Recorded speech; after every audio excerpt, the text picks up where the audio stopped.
I think if I hear you call me Becky one more time, six-pack, I'm gonna pop your tops. All six of them. Who are you?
Hey, this is Matt once again. We're about to another review. There's another paid request, this time for Joseph. Thank you so much for that. And for those interested in requesting pretty much any type of videos, feel free to send them either directly to my PayPal or join my Patreon. Both links are down below in the info box. It'll be for review, topic, reaction, re-review, out of the blue. Feel free. But this is for The Replacement Killers from 1998. Now, this was directed by Antoine Fuqua, who would go on to direct Tears of the Sun, which I enjoy, with Bruce Willis. Olympus Has Fallen, which I don't mind. He also did the Equalizer movies with Denzel Washington. I think he also did the Magnificent Seven remake, also with Denzel. Pretty decent director. And I thought this was a good first movie for him. One of the executive producers is John Woo. And kind of makes sense because the star of the film is Chow Yun-fat. Now, I know there's a different way to pronounce his name, but I'm basing it on the marketing, the trailers. They pronounce it Chow Yun-fat, so I'm going to pronounce it Chow Yun-fat, just for sake of argument. Then you look at all the trailers, TV spots that mention his name. That's how they pronounce it, so that's how I'm doing it. But I know there was friction with the studio because they wanted him to cut certain stuff out. But apparently the star stuck by Antoine Fuqua. And sadly the film, when it came out, did nothing. Did nothing business-wise. Did nothing box office-wise. I think it's on Blu-ray. I don't know. I just have the DVD. Maybe I'll pick up the Blu-ray one day. Because I do really enjoy this film. It's a fun movie. No, it does not have the deepest story. I think there was stuff cut out that had a bit more to the characters. I think there's also stuff cut out that had a bit more romance, because apparently there's supposed to be a bit of romance between Chow Yun-fat and Mira Sorvino's character, but that was cut out, which is fine, because I've said this before, not every movie needs a love story. I think Hard Target, speaking of which, since we're talking somewhat John Woo, why not?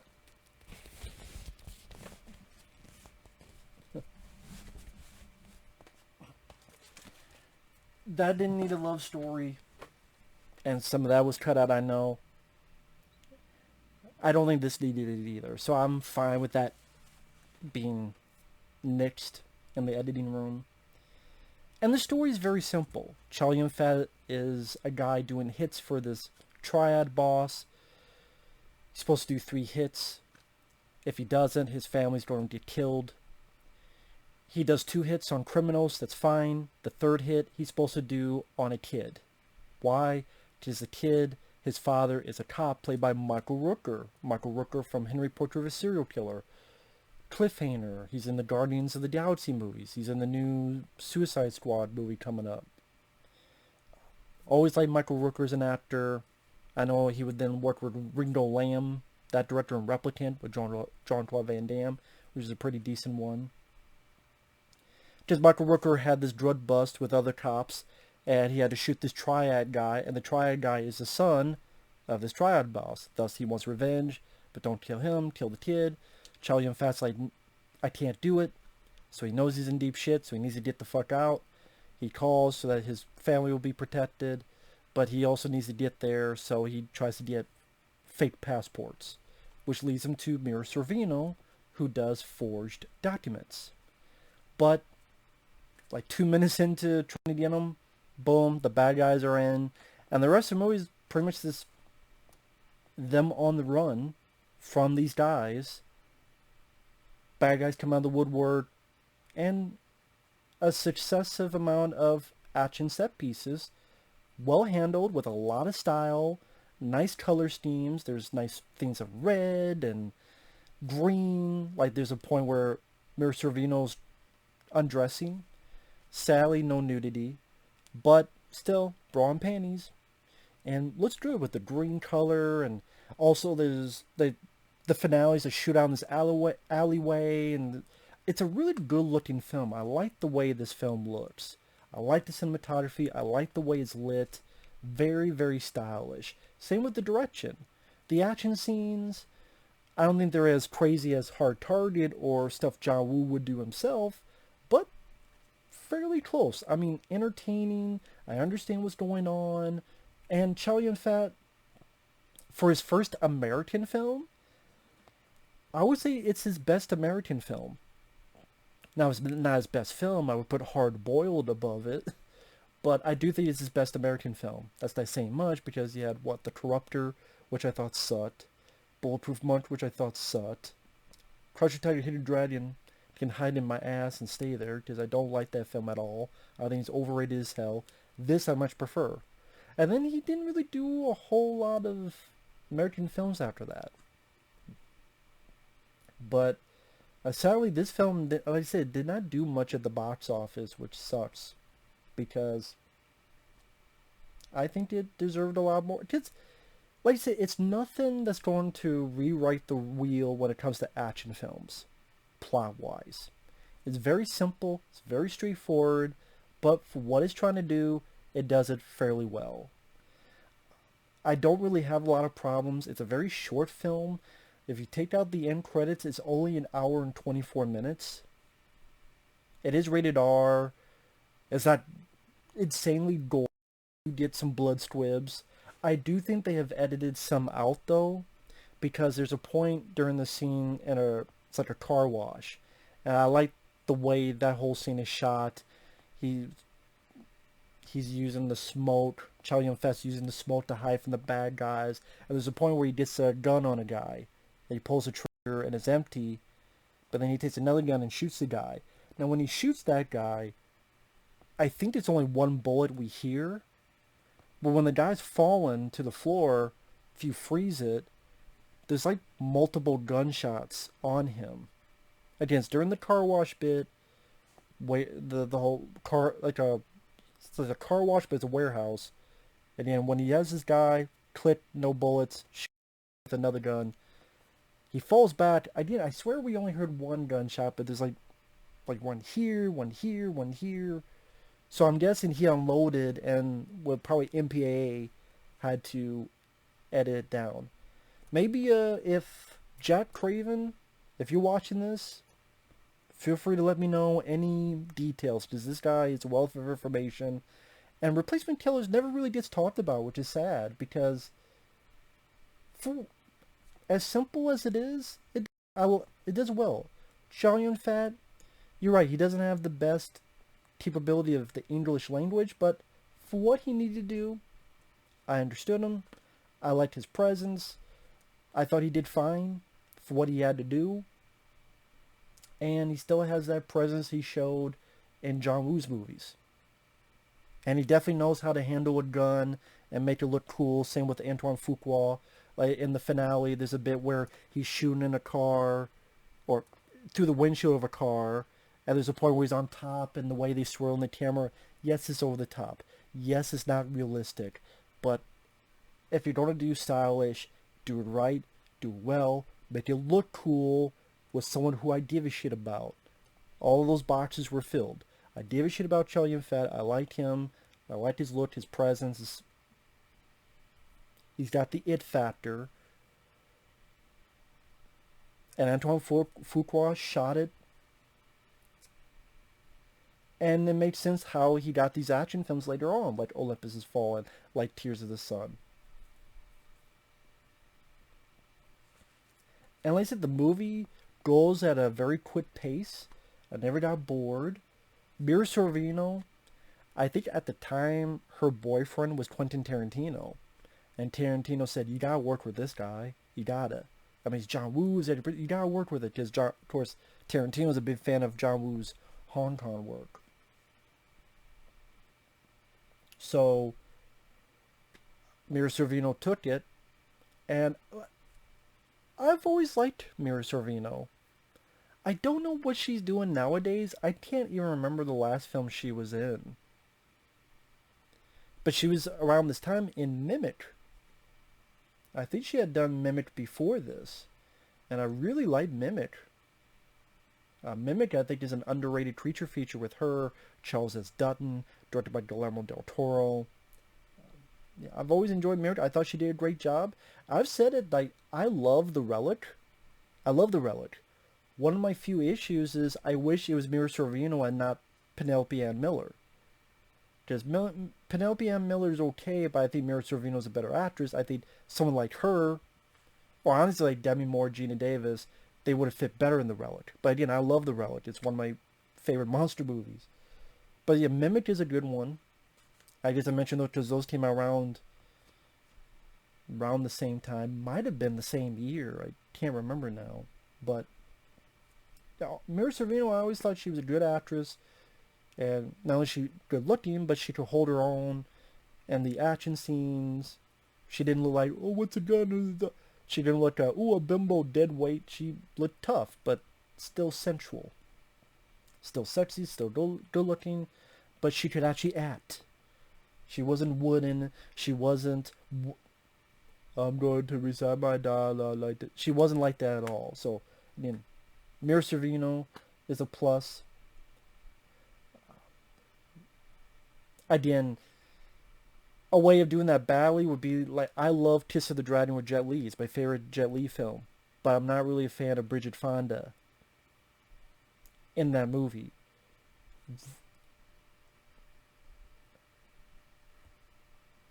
As much as I love Jet Li's Kiss of the Dragon, that portrait of Bridget Fonda I thought was handled kind of poorly. Because just the way her character comes off, I just not really a big fan of her in it. This is how you do that right. This is how you do that well. Where, okay, you have a lady tag on, but the way they have the character written, the way Mira Sorvino plays it, just works better. It's less annoying. It's not annoying or irritating here. She doesn't seem useless or dead weight. She holds her own. But you still have your hero doing the big set pieces.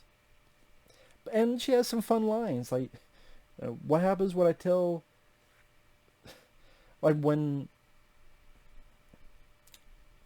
Chow Yun-fat tells her, no, you don't want to stay, you don't finish my documents, my passports. And she's like, oh yeah? Well, okay. What happens if I tell her... And what happens when I tell you to go fuck yourself? And then he pulls the gun out. I was like, oh, okay. Well, when I get a gun, why don't I have this conversation again? I thought those type of lines, she handled them fairly well. It didn't seem cringy or goofy coming out of her mouth. That's what he said. And also watch this again. I forgot like some of the other actual like character actors you would see. Like one of the villains is Jorgen Prock now. He's not the main villain, but he's one of the villains. And Jorgen Prock now, he was the villain in Beverly Hills Cop 2. He was also in The Keep. He was also with Michael Mann's film. He was also in Das Boot. Jorgen Prock now's been in quite a bit of stuff, but I remember him the most from Beverly Hills Cop 2. Patrick Kilpatrick is a henchman, mainly in the big car wash bit. Patrick Kilpatrick, he was the bad guy in Death Warrant, the Sandman, who Van Damme fights at the end. Danny Trejo, and I think Till Schreiber is the other assassin. Till Schreiber, he's been in other stuff.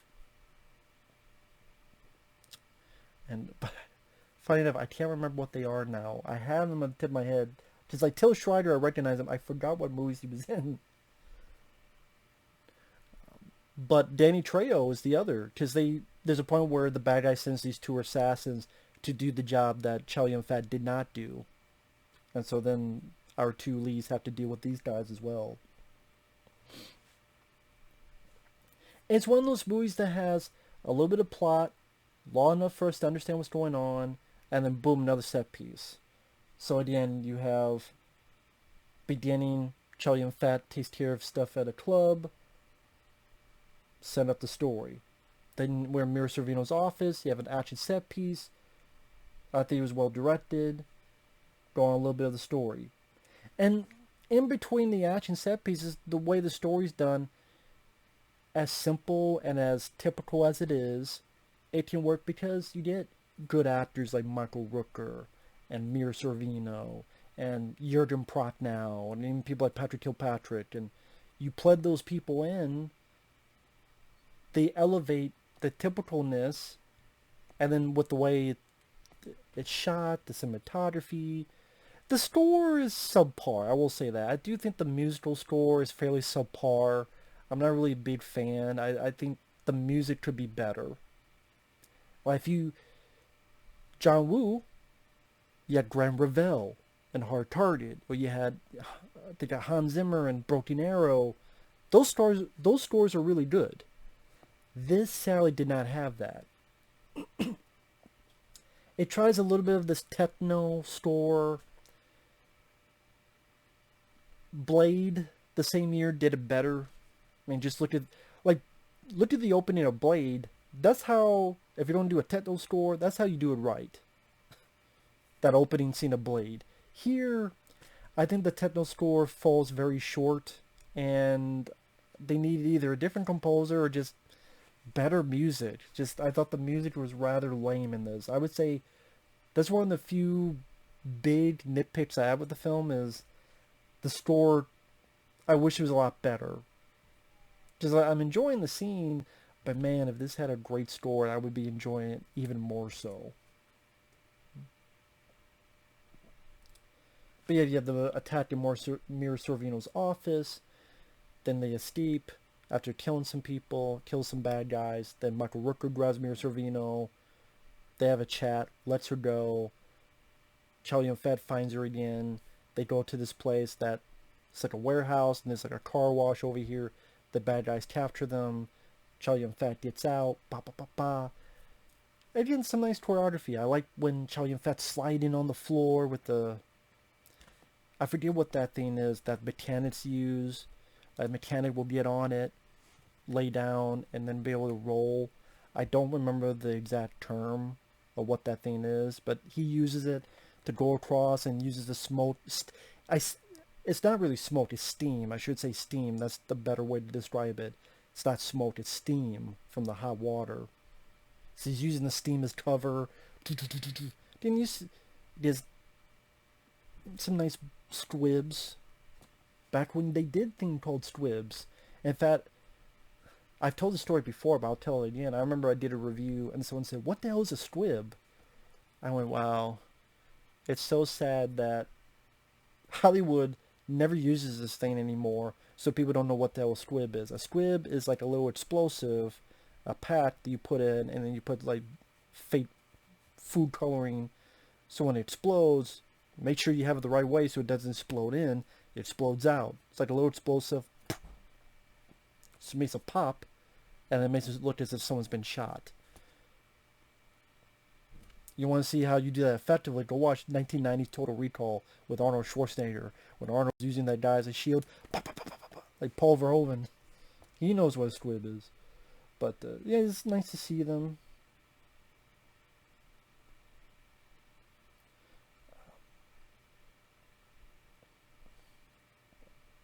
And he's using handguns, using machine guns. And it's a fun film that keeps the pace. The pace never gets boring. It's either it's a good looking film or, oh wow, some cool action. You go in, You get your money's worth, you eat your popcorn, you leave. Well, 80 minutes done, had a good time. That's really what this movie is at the end of the day. Whether it be there's a shootout in the arcade, which is cool, because the arcade is not really the normal place for an action scene, so made it a little bit unique. Plus, one of the people are passing by like Altered Beast and some other video game arcade cabinets. I remember that. I played that. I got my ass kicked in that game. But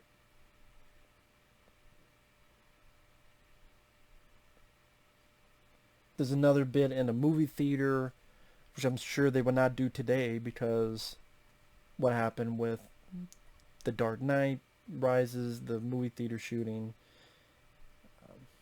So yeah, you're probably not going to have a lot of action scenes nowadays in a movie theater. But it's like, if something like that is going to happen, it's going to happen regardless if you put it in a movie or not. Sadly, that violence happens every day across the world. You can't hide from it, and you can't delete it, and you can't omit it. It is what it is. But at the same time, I thought they would never do stuff on a plane and look at non-stop. Or films of that nature with Liam Neeson, where, that was more of a murder mystery on a plane, but still, I mean, this whole planes are a no-go. Well, we'll do something because of 9/11. Oh, no, well, we'll do this. So you never know. Maybe a bit more time. But as I said, they put these different venues, car wash, arcade, movie theater, and then there's alleyway. And I could go more in depth in the action scenes, but they're well done. They're understandable. It's not confusing. It's not choppily edited. I think it's edited for what it needed to be. And they're fun for what they are. Mira Sorvino's a badass, and Chow Yun-fat is even more of a badass. Michael Rooker, I like what they did with his character. They didn't make him an idiot. He sees that these people are helping him. So he's not pig-headed. No, he's like, hey, he realizes they're helping him. Okay, I'll do what you do so I can save my kid. Okay, good. Thank you. You made Michael Rooker's cop have common sense. And even at the end, spoiler alert, this is spoilers. Spoilers. I should have said that 10 minutes ago, but oh well. When all is said and done, Michael Rooker arrives, lets him go, and doesn't act like an asshole and doesn't act like an idiot. Like, he realizes what they did. I'll take your guns, though. I am a cop. Give me those guns, but you guys can go ahead. Which I thought worked fine. And that's one thing, like, this movie is... Take a movie, take a lot of the fat out of it. You want to see... While it's not up to the scale of John Woo, Hard Target, Hard Boil, Broken Arrow, it goes up there with, like, the big hit. Those movies that were inspired by John Woo, but they hold their own as well as quick, fast entertainment, popcorn fun. And I think, Chow Yun-fat did a nice job in his first American movie. From what I read, there was more dialogue, and they limited it because even he knew he wasn't the best at the English language. If that's the case, that's understandable. I think it worked for the better. And like I say, if you like action movies and you want to see what you want to see out of it, style, fast pace, and fun, this movie kind of delivers on that. So yeah, I don't really see why this film is so forgotten nowadays. I really don't. It's not a masterpiece, it's not a classic, but because the plot is fairly basic, maybe that's why, because the plot is not intricately weaved into various subplots. I think that's the thing people forget. Sometimes simplicity works. Sometimes people do want simplicity. Sometimes you can try to be too clever. There's nothing wrong with being clever if you do it well, but if you try to be too clever and you fail, that's a huge bit of aid on your face for the biggest fucking omelet of your life. So The Replacement Killers, simple, is straightforward, and is entertaining. So with that said, thanks for watching, and we'll see you guys later. Bye-bye.